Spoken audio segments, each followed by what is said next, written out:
when we say, well, what is at the heart of addiction? We commonly talk about addiction as a bonding disorder or an Hmm. intimacy disorder. Hmm. It's primarily a problem in relationships. Welcome to Jesus in the Upper Left, where we're talking about gospel multiplication in the Pacific Northwest. Hi, everybody. Welcome to the Jesus and the Upper Left podcast. I'm Pete Armstrong, pastor of Park Lane Church, and I'm really excited to be with my friends today. Peter Shoptrova. Say hi, Peter. Introduce yourself a little. Hey guys, my name is Peter Shatropa, and I'm originally from Ukraine. I came to America when I was 6 years old, and I've been in Portland since then. And I'm super glad and thankful to God that I'm here. Nice. Thanks, man. It's great to have you. And our guest this afternoon is Mr. Reese Pasimio. How you doing, Reese? I'm very well. Thank you, Pete. Good. So Reese is a mental health counselor here in Portland. We're doing this block of shows on kind of mental health in the church. And so we wanted to have Reese on. So Reese started New Pattern Counseling a few years ago. And he's going to tell us about his work and his interaction with the church and that sort of thing. But Reese, why don't you can give us a fuller kind of background on your journey a little bit.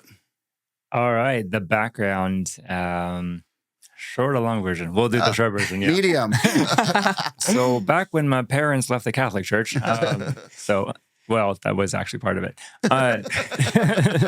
So these days, spiritually speaking, my family is Eastern Orthodox. We attend the local parish here in the Portland area, Church of the Annunciation, which we'll reference that again when we talk about recovery and spiritual practices, because that informs a lot of my perspective. I did grow up Protestant, non-evangelical, non-denominational. That's the one. Yes. And an offshoot of the Calvary Chapel movement, and learned to love the scriptures and the Holy Trinity and the Virgin Mary from there.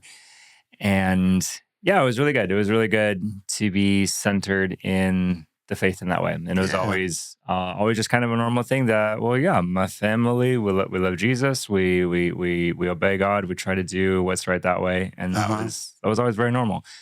And professionally, like you said, so I'm the clinical director at New Pattern Counseling, which sounds a whole lot more ostentatious than it actually is. It's a very small little group practice. We're still very new, but we're ambitious. We have these big ideas. Good. I myself am, like you said, I'm a licensed professional counselor here in Oregon. I'm also a certified alcohol and drug counselor, as well as a certified sex addiction therapist through ITOP. That's the International Institute of Trauma and Addiction Professionals. So, which again, I'm making myself sound extremely fancy here. What really, such a fancy guy. Really, what that means is we end up talking about your complicated sexual problems. So, sex addiction, porn addiction, infidelity, lying. There's a lot of trauma that goes with that. There are often drug problems and alcohol problems that go with that. And there's always relationship problems that go with that. Yeah. And that's what we aim to do here at New Pattern Counseling. We're developing a team model. So, the identified addict comes to us first saying, I've got a problem. I'm having too much sex. I'm lying. I'm looking at too much porn and I can't stop. And everybody's mad at me. So our goal is to be able to, for sure, help that person. Could be him or her.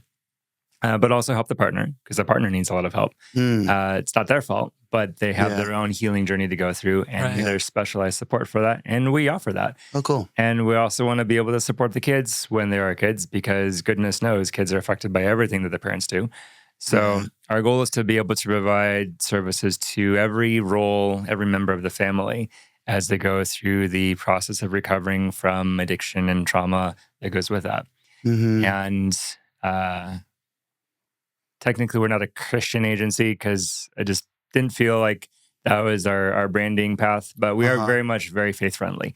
A good many of our team are some version of Christian, and that's important to all of us. So so for those clients of faith, we can speak your language too.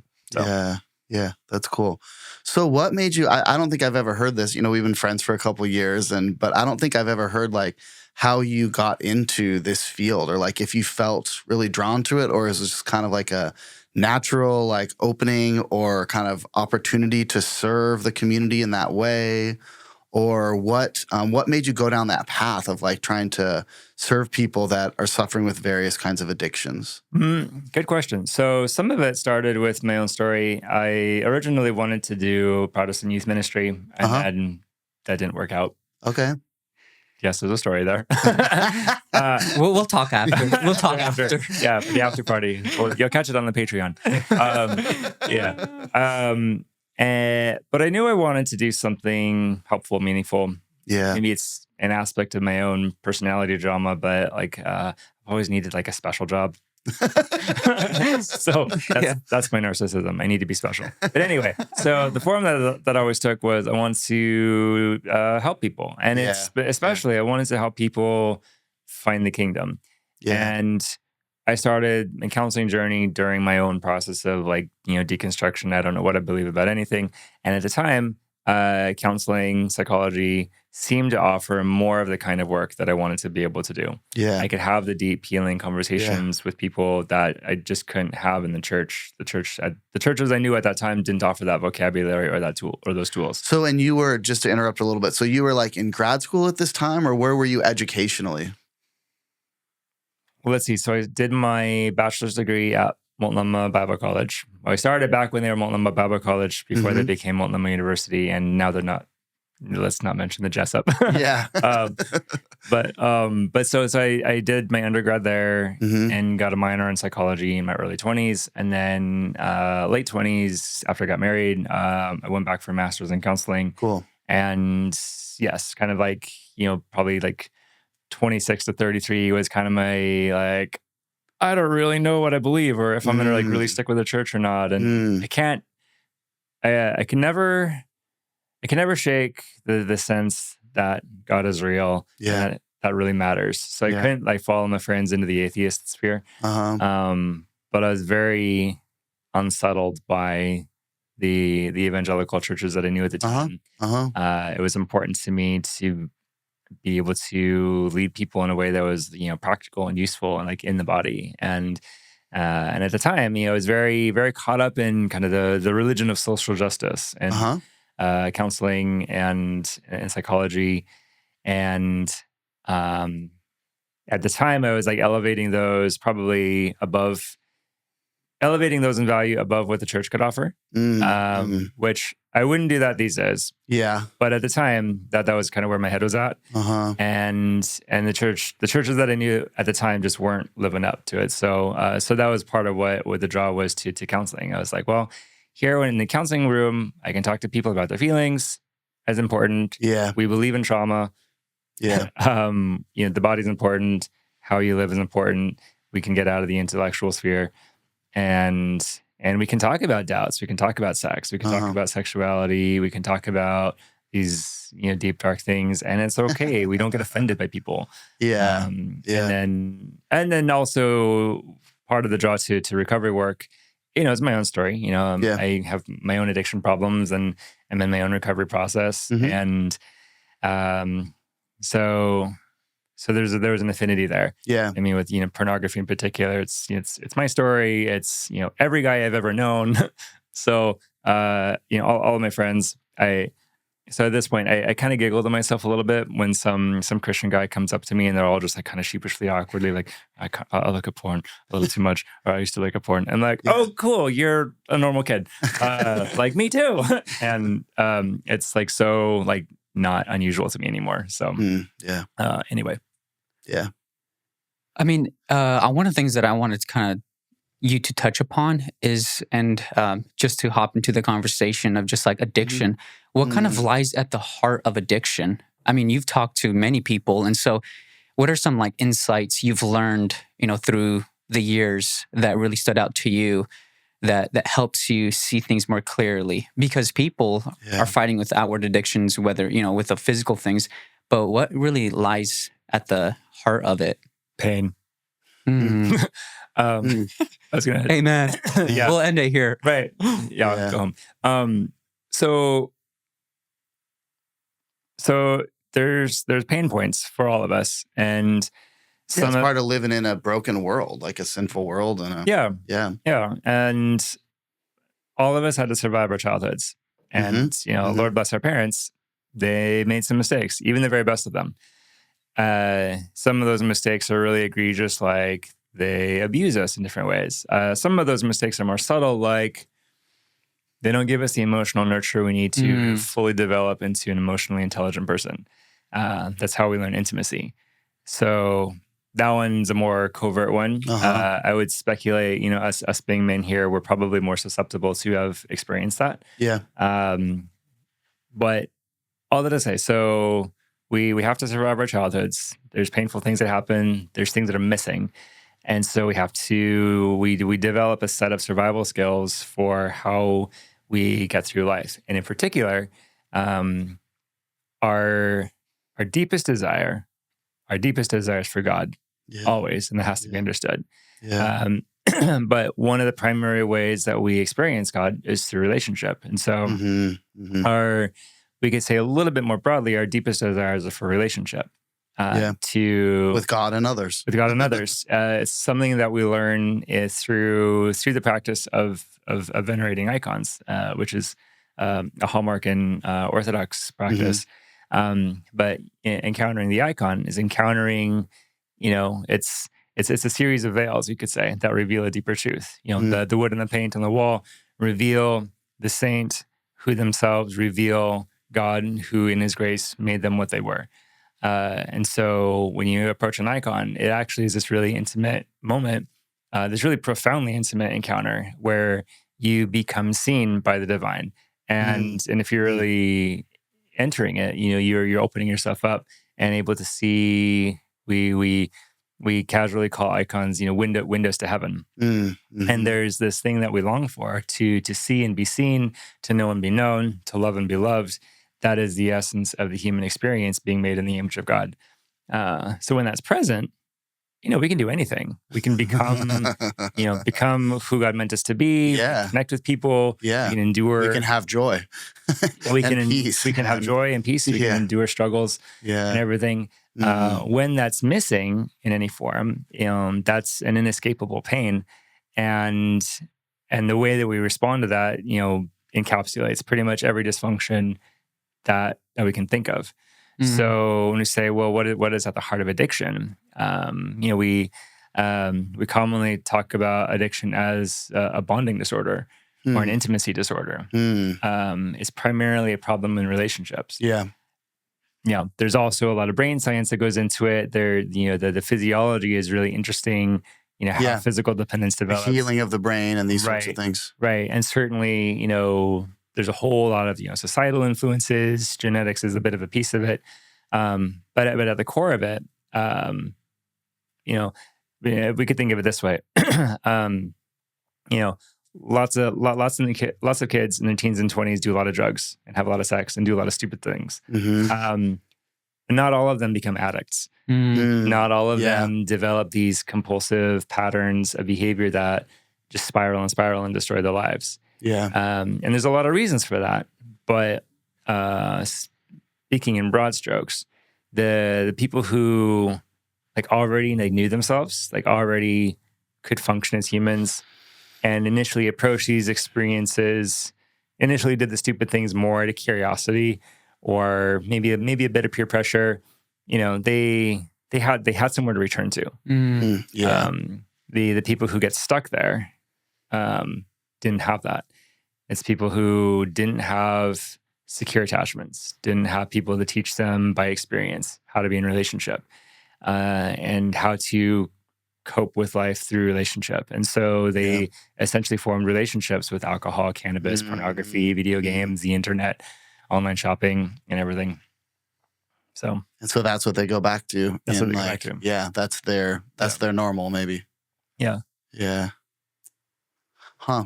I've been thinking a lot about alcohol the last couple of years, because there's been some people that are close to me that have really it's really destroyed their life. I've kind of rethought my I would say the last 20 years, it was kind of like, yeah, like people drink a little bit and I drink a little bit and it's no big deal. And now I'm moving more toward of like complete sobriety. And my wife has been like journeying with me in that even, almost like in solidarity with people that maybe can't. Like, but it's so weird. Like, what do you think about like the alcohol in our society? Like, because I don't know. I have wondered if people, I've read a lot of articles about like alcohol dependence. Like, I don't know. There's kind of like alcohol dependence, alcoholism, alcohol. Like, it's just, I don't know. And with you having some, licensure in that and experience with that, just want to pick your brain about that. Yeah. Well, yeah, I might need to specify the question a little bit. But so speaking to one of the things. Here's a specific question. Okay. Would most of us benefit from like, they have the sober January. Yeah. Do you think that most people in our society who are casual drinkers would benefit from like a sober January? Yeah.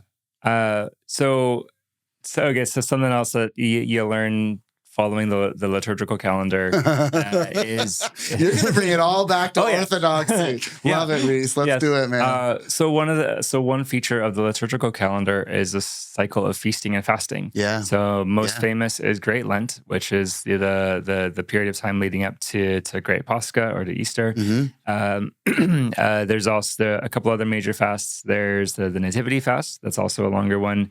There's the Dormition fast and there's the Apostle fasts. Those are smaller ones that people forget about. Are you familiar with the liturgical calendar? No. Okay. No. I mean, which we do a little bit with us at our church. Peter's pretty new to our church, but it is, part of the Reformed faith as well. But yeah.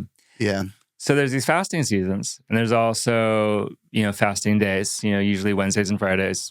At its most basic level, it's refraining from certain kinds of food, typically meat and dairy, wine and oil, and things like that. And there's room for a lot of nuance. Fasting being a spiritual discipline, like through the whole church. But what we discover there is having these fasting periods is necessary. It's like a tithe of time, a tithe of effort. It's a way of challenging ourselves. It's a way of kind of signaling to ourselves and to the world around us, like we're not bound to our appetites. And a key component of it though is it's both fasting and feasting. If we're just fasting, that's not really true life either, and it's like deprivation or something. It's unsustainable. And so, but also if it was just feasting, I mean that's excess. And everything. So this cycle, and you see it, I think, the most brilliantly in this shift from Great Lent, which is this period, this very somber, kind of mournful, melancholy period of repentance, examining yourself, going into the grave, and then, Holy Saturday, now we're in Pascha, Christ is risen, there's feasting and feasting and feasting. Christos Anesti. Christos Anesti, Eleithos Anesti. And so you get that shift built into your rhythm, and it tends to even things out. So I'd say So for people at large to observe something like Sober January, something like that, I think would be really good to interrupt your normal rhythms, or to mark your calendar by this, or to say, I'm going to orient, and in one way, I'm going to orient my year around this time when I challenge myself and step away from some of my normal pleasures. And I would recommend doing that with some intention and some reflection, maybe, not just quit something, but also try to do something with your life. But generally speaking, I think that'd be a good idea. Yeah. Cool. One of the things, so when you're talking about kind of observing different people and their relationships to alcohol. So it's really messy. Like it's so easy to judge someone's or be worried about for someone that's maybe not even, Yeah. Well, I was thinking about that. One of the questions you'd put on the email was, what are some common misunderstandings about, sex? I do want to get into that. Yeah. So on a diagnostic level, so when we talk about like addiction, there is a very specific kind of experience where we're looking at there, and it's marked by I'm doing this behavior in some degree of excess to where now there's consequences and I'm doing it in spite of the consequences. And there's this feeling of there's this compulsive aspect to it.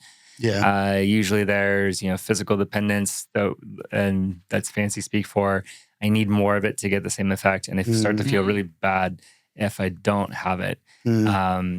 So like addiction is a very particular thing. Yeah. So what that means is not everybody who drinks, not even everyone who drinks a lot is an alcoholic. Yeah. Similarly, like not everyone who looks at porn is a sex addict. Not even everyone who like has an affair is a sex addict. They certainly can be, but it takes more than just doing it, and it takes more than even just doing it a lot to have to qualify for that label.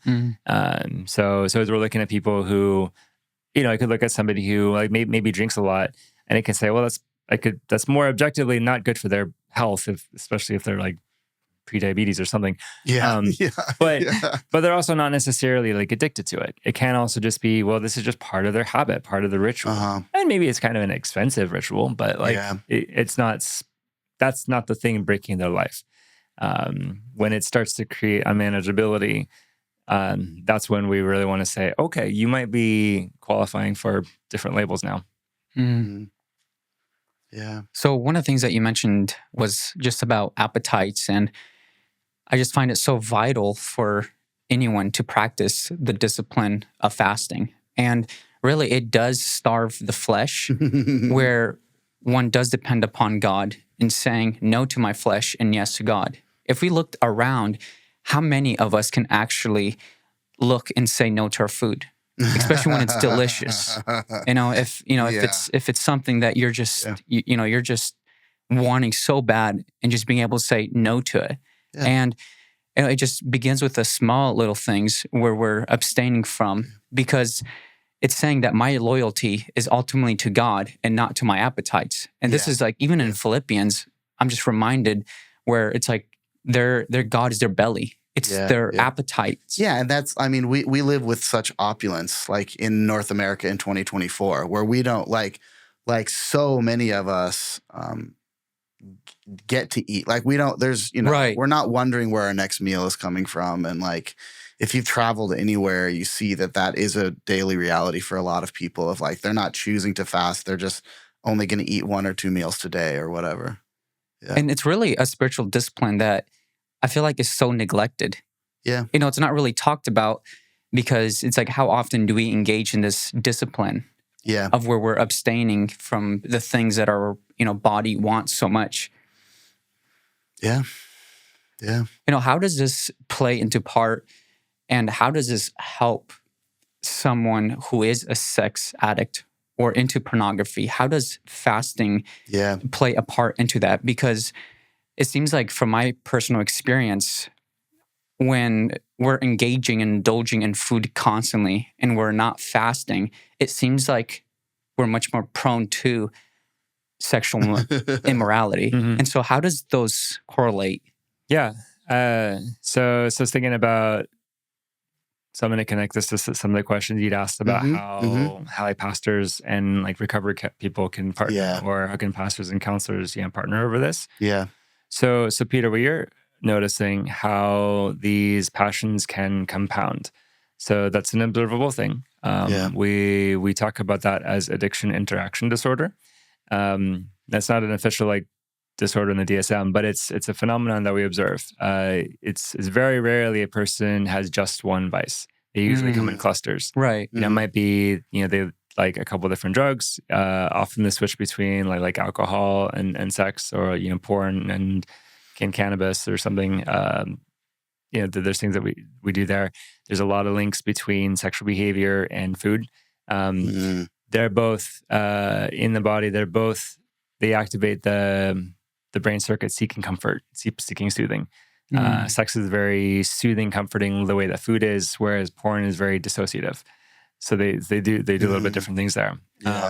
But that's one of the important thing, I think, for us to remember, is that the full picture of the acting out, acting in cycle.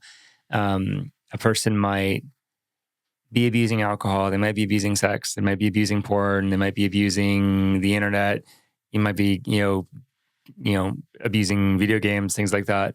And they might switch back and forth between those, and they will as they, like what you said. If I'm not fasting, if I'm not resisting, then I'm letting these passions overtake me, and I'm letting these passions, these desires, work upon me, and they will tend to compound from there. And so often the recovery from that does mean, maybe I can't stop my biggest vice, but I can stop some of the smaller ones. And so I should start there. The fun part. So thinking about this addiction interaction phenomenon. So there's two halves of the coin. We say acting out and acting in. Acting out, like what we're talking about, is what we talk about as the chaotic end of it. The things that do outwardly that are more explosive, more volatile, more commonly recognized as addictions. But as people switch from one thing to another, I've heard of that, but I'm not familiar with acting in, what that means. So acting in is rigidity.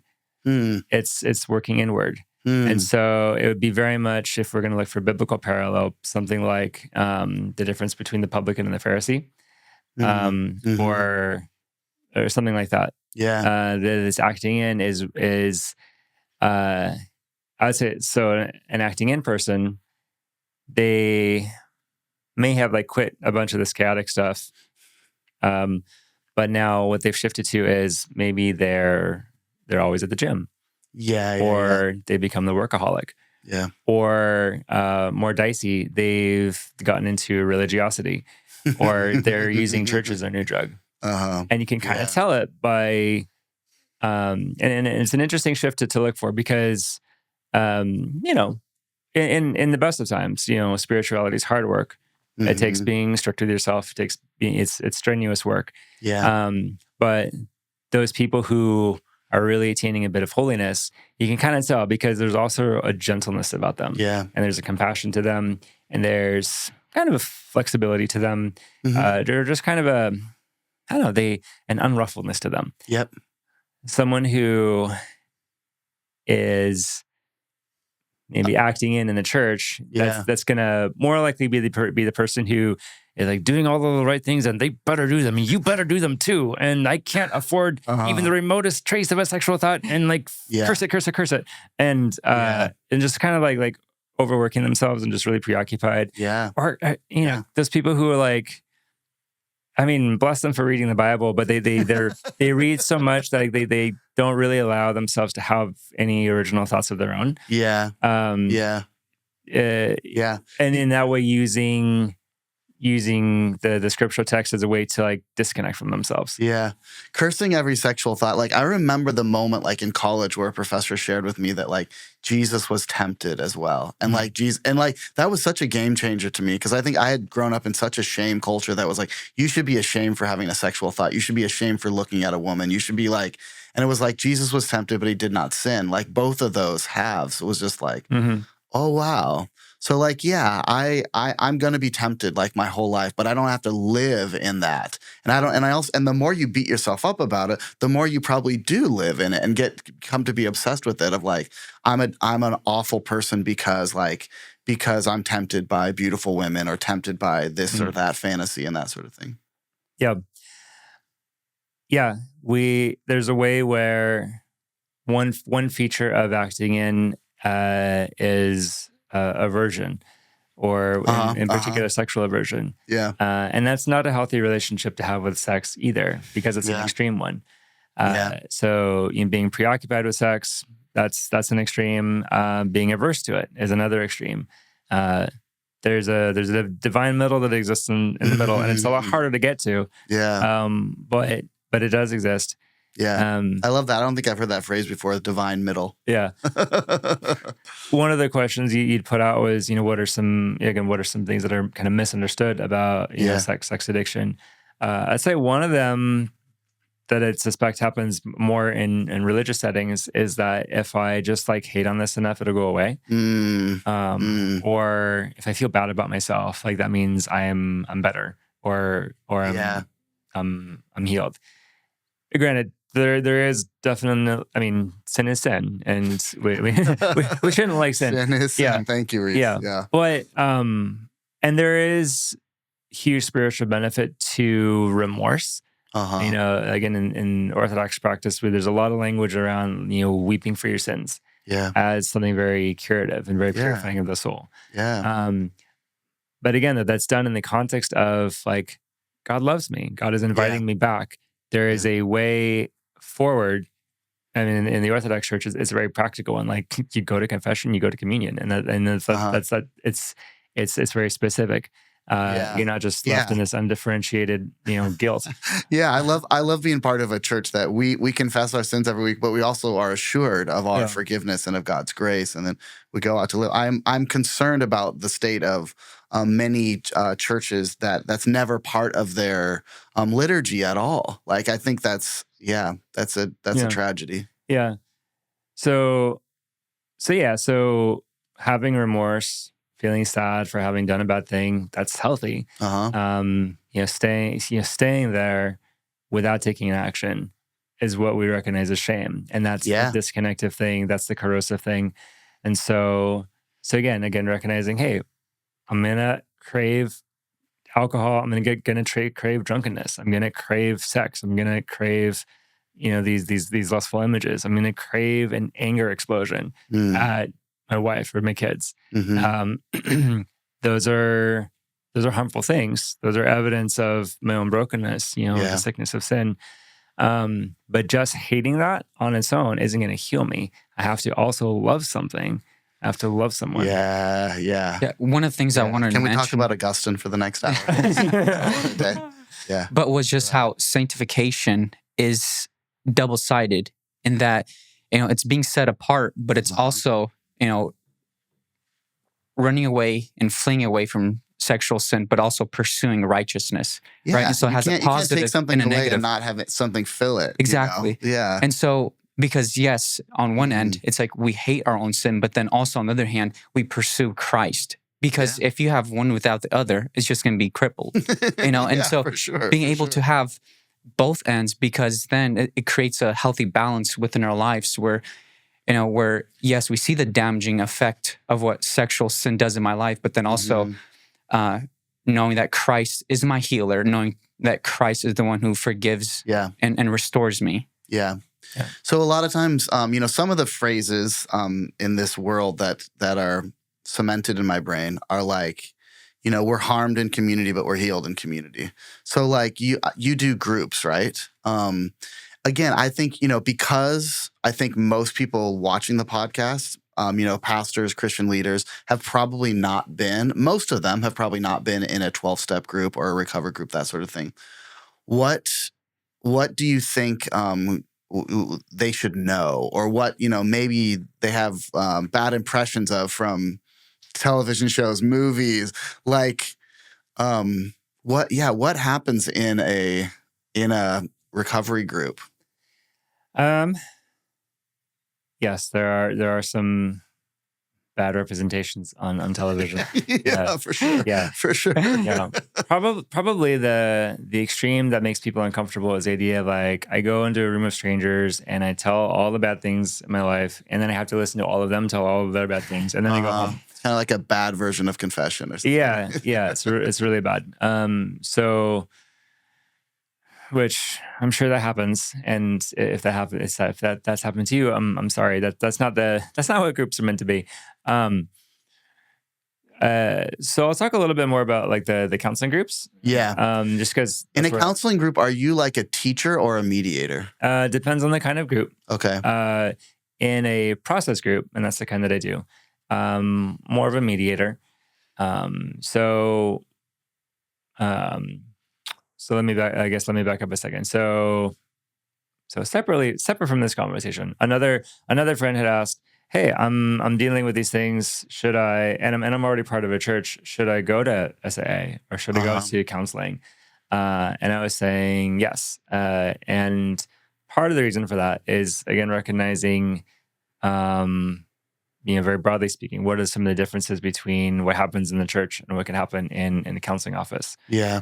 So as a pastor, you're tasked with the care of souls. You have a very specific objective. Nurture these people into the kingdom. Yeah. And so in that context, with that mission, you're more likely to teach, Mhm. to provide instruction, to provide theological counsel, to say this is the way. Yeah. There's a specific way we're talking about. In your role, you can be a little bit more challenging, a little bit more directive, Yeah. give advice, because the work you're trying to do is a particular thing. Yeah. And I also know after 3 counseling meetings, refer. Yeah. It's like, Yeah. So the work of a counselor is very much teaching human relationship, in teaching a person, here's how to be present with yourself in order to be present with another person. Here's how to attune, to speak well, to speak accurately, to speak truthfully, to know yourself and your own feelings and your own pain and work through them and release burdens and everything. And so thus you get to the difference. One goes to a Bible study to learn in some information about the scriptures and then how should we live. Yeah. You go to a process group to learn intimacy, to learn how do I be with other people in the fullest way possible. And the tool we'll use often is conversation. Conversation, here's what happened in my day, my week, my relationship. Okay, what am I feeling now? What am I feeling hearing you speak? What am I noticing in myself as I encounter you? What's happening between the two of us right now? And can we talk about it?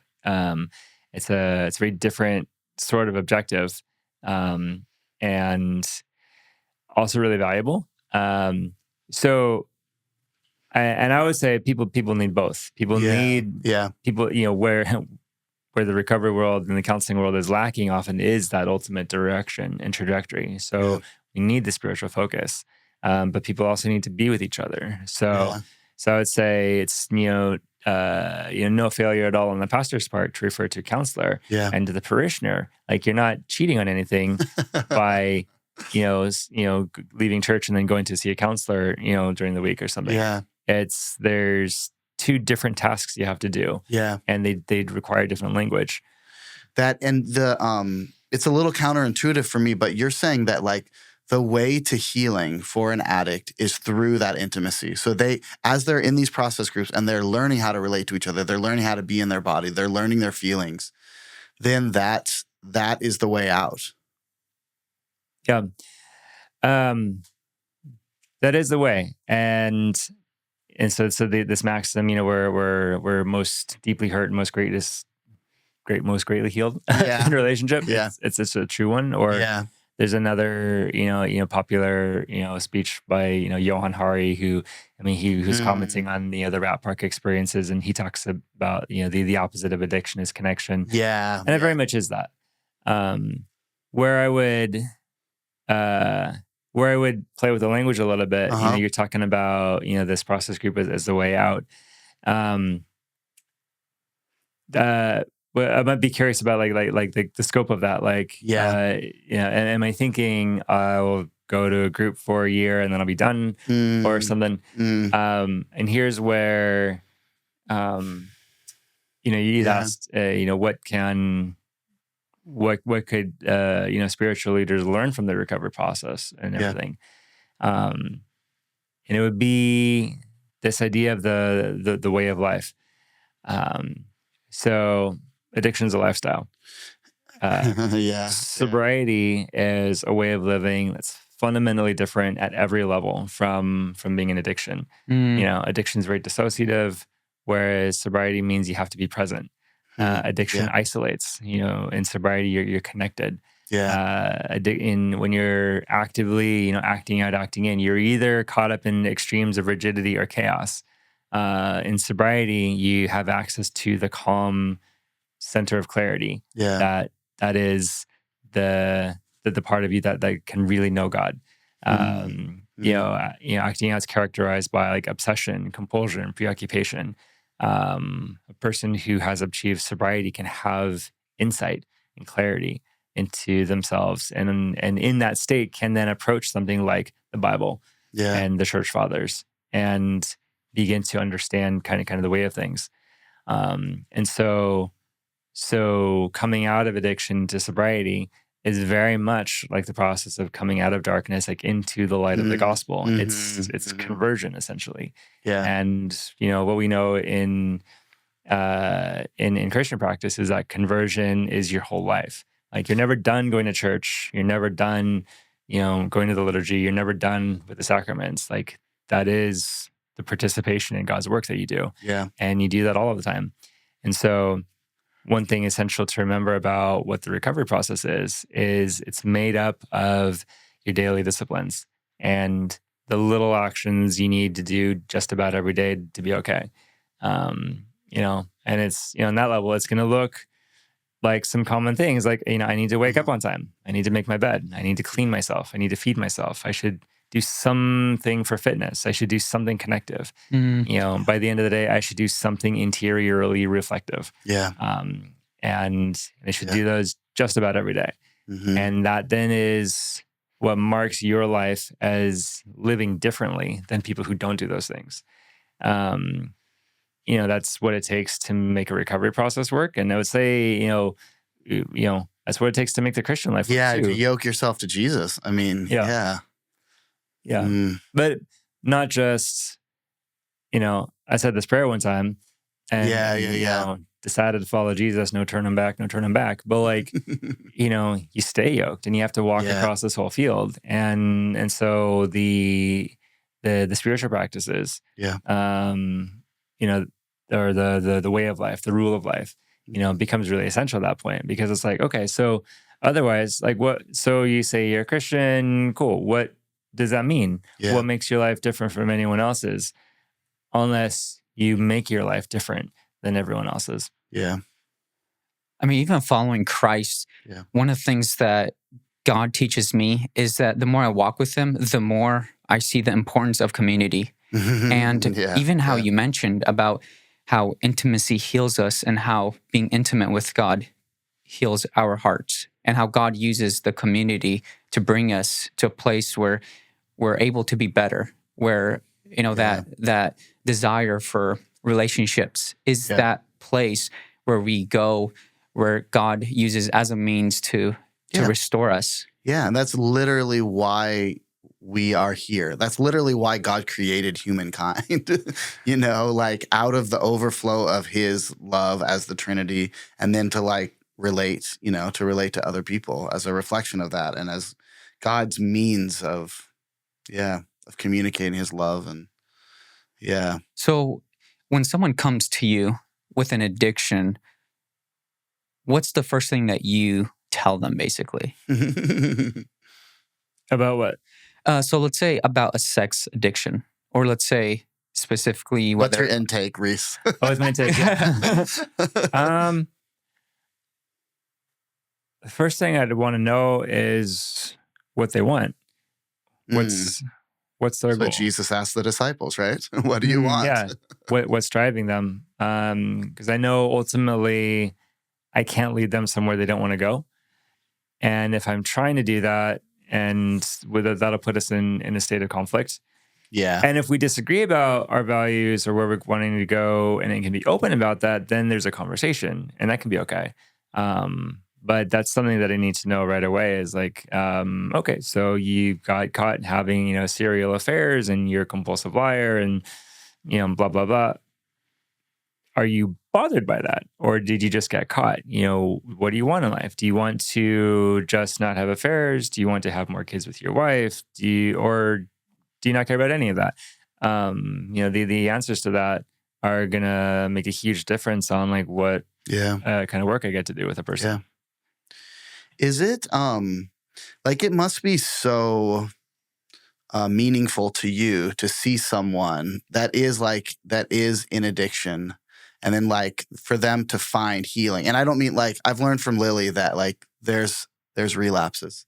There is relapses with anything. That doesn't mean that you're not on the path still, But to really work with someone, and I'm assuming long term, to see them go from a place of disassociation and broken relationships and to a healthy person that's able to love and be loved. And It's one of my favorite things, and it's probably the reason I can stand to stay in this field Yeah. is because I see it does work. Yeah. People can be taught how to be. They can be taught how to reflect, and Hmm. they can learn and practice how to feel their feelings and take risks, connecting with people.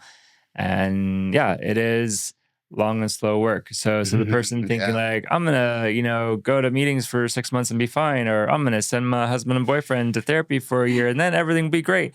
Yeah. It's usually a lot longer than that. We say, 3 to 5 years minimally. Mm. Uh Yeah. and then but then again, there's also the like, and you have to sustain it for the rest of your life too. So, Yeah. and that's not Yeah. something It's like the done. dry drunk phenomenon, Right. Yeah. Like I've known a lot of men that were just like, I am going to grit my teeth and work my butt off to stop drinking. And I'm like, yeah, but there's so much more going on. That's like, why have you been drinking so heavily for like 20 years? Yeah. It's like there's so much pain there that's unaddressed. Yeah. And somehow it's divorced from the Christian life too. Yeah.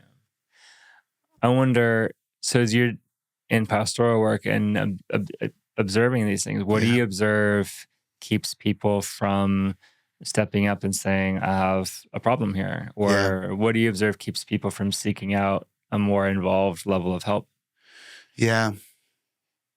I mean, I think on like a surface level, there's like a lot of excuses. Like I'm busy now. I'm raising my kids. My boss is on me all the time.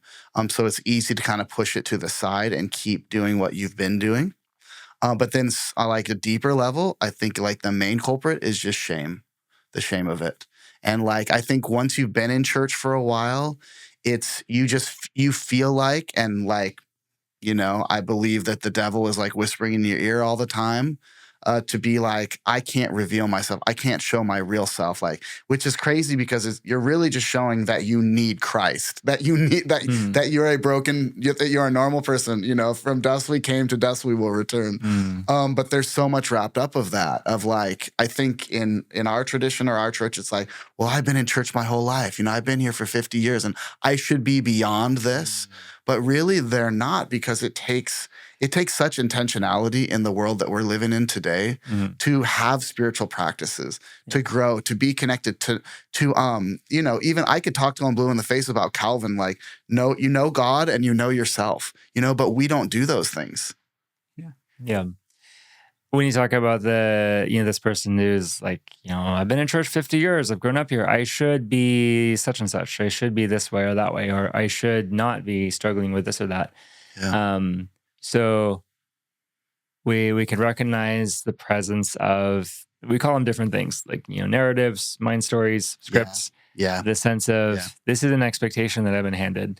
And those are really powerful.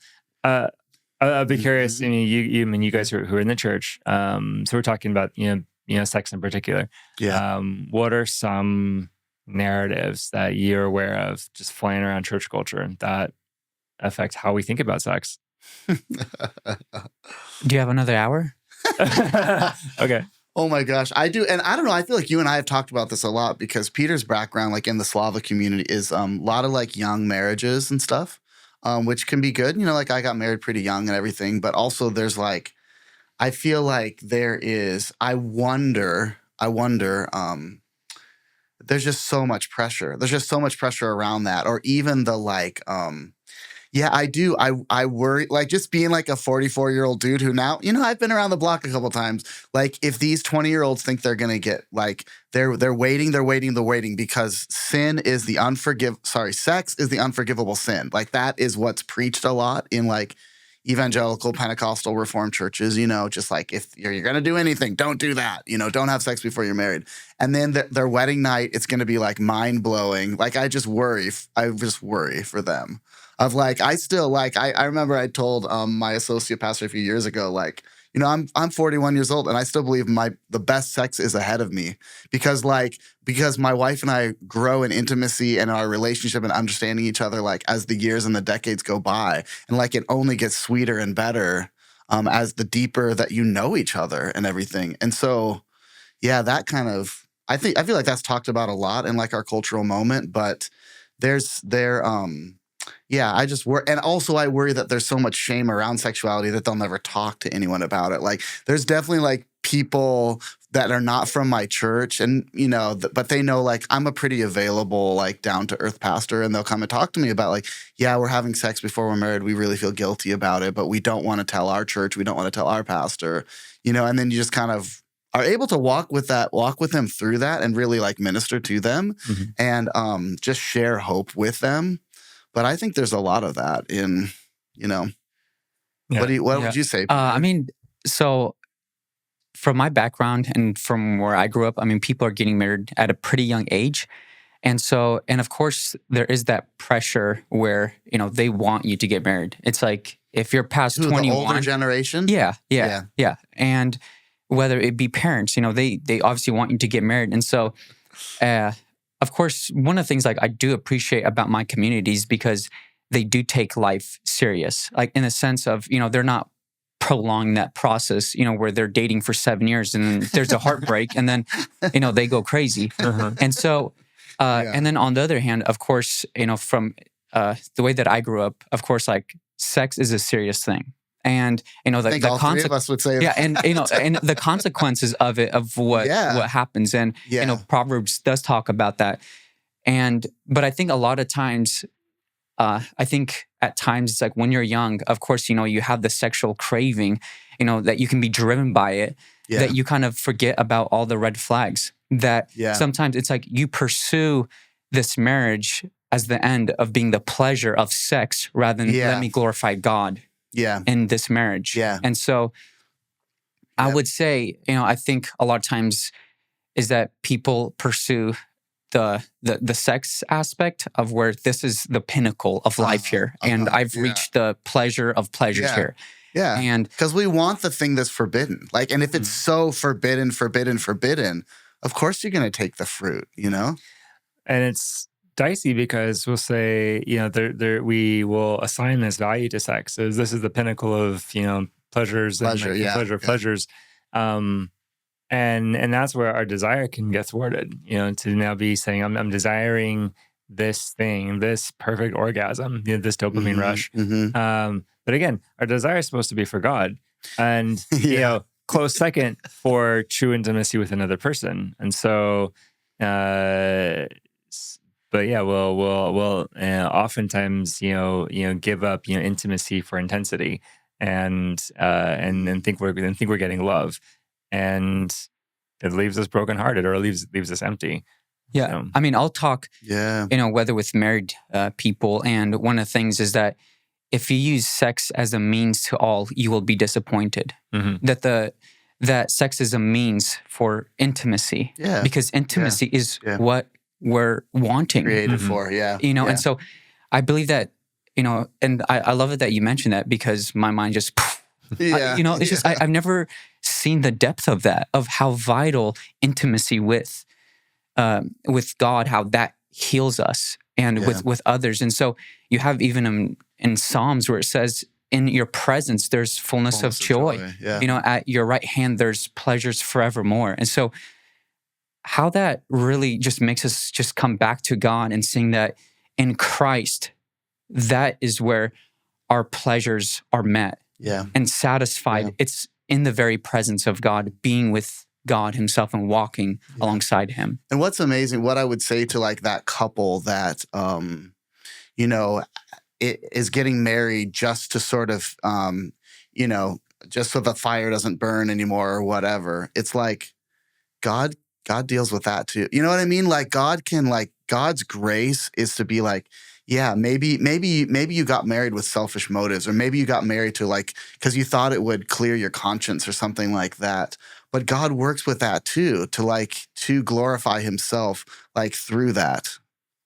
So there's hope in that. And I think we should never feel trapped in that of like, well, now everything's messed up because we didn't have 100% pure intentions when we entered into this relationship. Well, with what you two are talking about and noticing how, so we, sex has assigned all of this pressure. There's all of this expectation. There's the grandparents saying, give me grandchildren. And then there's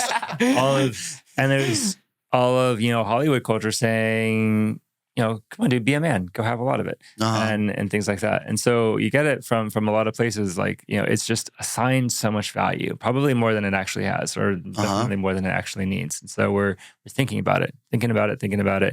And then, we come into the church and we're told, we'll stop thinking about it. Just stop it. And another therapist we interviewed a couple weeks ago did that one. Okay. Just stop it. Just stop it. Yep. Yeah. It's core to our education. And so part of what this ends up creating, it's that preoccupation, like we talked about. We're either preoccupied with how can I get more sex? That's more like the acting out that, or preoccupied with like how can I get rid of it or avoid it or be free of this? Yeah. That's the acting in thought. And neither of those are healing on their own. Like the acting in, you might get the veneer of virtue, but you're not healed because you're still thinking about it. Your mind is still on sex, on lust, and not on anything else. And so again, in that divine middle, it's retreating into the inner stillness, Lord Jesus Christ, and God, have mercy on me. Yeah. It's being able to come into that inner place to seek God, to seek the good. We don't really win by fighting evil. We win by seeking good. And that's the capacity within each of us to lighten the eyes of our soul through repentance, through purity, through these ascetic labors, and finding that calm space, finding love, finding the love of God. And that doesn't make sexual desire go away, but it also gives us life outside of that. Mm-hmm. That's a profound thought, Reese. I'm going to be chewing on that. What the name of your podcast? It's the outer circle, inner stillness. Inner stillness. That's what I thought. And so, teach us about like what the outer circle means. Okay. So the outer circle comes from an exercise called the 3 circles. And I have a whole episode explaining this on my podcast. Right on. But essentially, it's a recovery tool, 3 concentric circles that's used to define relapse and to define sobriety. So in the center circle, you'll identify what are your bottom line behaviors. And these are the things that if you do them, they break your life. They cause unmanageability. So this is the looking at porn, the affair, drinking if alcohol is your vice, things like that. In your second circle, you're going to talk about your downward spiral sort of things. And you actually could break this into a couple different layers because it's this sequence. It's things that, for you, it's things that aren't necessarily the bad thing in and of themselves, but for you and the way that you relate to them, they are. It's a step toward. And you in particular can't take this step without also taking the next one. Oh, okay. So there's a lot of room for variability there. The outer circle is where you begin to define your sober way of life. So it's the things you need in your life just about every day to be okay. And so it gets really practical. It's like, I should wake up one time, I should pray, I should wash my face, I should, eat breakfast or at least pack a lunch, I should, make my bed, I should at some point, phone a friend, text a friend, something, I should do something creative. It's a unique fingerprint for everybody, but again, the outer circle is talking about how you live, the way that you make sobriety real in your everyday life indefinitely. So that's the outer circle portion. Cool. Inner stillness, again, it's a reference to the hesychastic disciplines of seeking the inner stillness, inner calm. It's related to prayer and contemplation. Yeah. So that's my podcast. Very cool. Right on. Yeah. Okay, so we'll wrap up in a few minutes here, but one question we haven't got to yet that's kind of a little more not as deep, I think maybe, but there's a lot of people that listen to the podcast that are like thinking about starting ministries, thinking about starting it might be pastors, ministry folks, might be counselors, might be, what would you tell them about Portland? What would you tell them about kind of this context? Like if they're here, they're thinking about moving here, those sorts of things. People wanting to start ministries in Portland. Yeah, or our counseling center or Ooh, good question. Bring coffee. Bring the best coffee. Bring the best coffee. Yeah. Well, it's it's a little big city, so it's got kind of the big city feel. My sense of Portland culture is we're kind of prone to extreme perspectives. I mean, you get some really extreme left, and also like to a little bit lesser degree, some really extreme right. So part of what your work is going to be is encouraging people like out of those extreme spaces into just like calm, curious dialogue with each other. Yeah. A ministry that facilitated that, I think, would be really wonderful. Trying to think. So basically what you're saying is we need a lot of counselors. Help us out. Yeah. And for people wanting to start a counseling clinic or do counseling work, people are poor. So I know a lot of counselors really don't like working with insurance companies. I don't like working with insurance companies because it's a bloody headache. But it's also like... But you do work with insurance companies. and the reason was and always will be is like, because this makes me more accessible. Yeah. There's some counselors that are like, girl, I'm charging $180 an hour weekly, cash only, no discounts. I'm like, yeah. Okay, good for you. I'd love to make that much, but also like, I'm not an elitist counselor. So I'd say, people wanting to do like nonprofit work or counseling work, if there's any way you can, make your services more affordable, there's a lot of people that need it and they can't afford it. Yeah. So that's a real need. Cool. Well, thank you so much, Reese. This has been a great conversation. And where can people kind of follow up with you or learn more about New Pattern or what you do? Yeah, so newpatterncounseling.com has all the information about my counseling practice. We're physically in Gresham. We do a lot of in-person work. We can meet online with you as well, but we love to see you in person. And yeah, you can follow the podcast at patreon.com/outer circle. I could use some partners and supporters to do more of the work if you like it. Yeah. But the podcast is up on YouTube, Spotify, Apple Podcasts, and there's an Instagram page for it. It's at New Pattern Counseling, and I'm on Facebook if you can find me. But yeah, that's where we're at. newpatterncounseling.com down in Gresham, Oregon. Great. Well, yeah, this has been really wonderful. Thank you, Reese. Thanks for having me. Yeah. Thanks so much for joining us for this episode of Jesus in the Upper Left. We want to ask you a quick favor. Would you please subscribe so you don't miss a single episode, and share with those that are in your life that might benefit from the content. Hit the notifications button, rate and review, of course, and then head on over to upperleftshow.com where you can find bonus content, opportunities to connect with those around the city that are doing similar work as you, resources to help you, and just a way to connect to the community. We hope to see you again next time.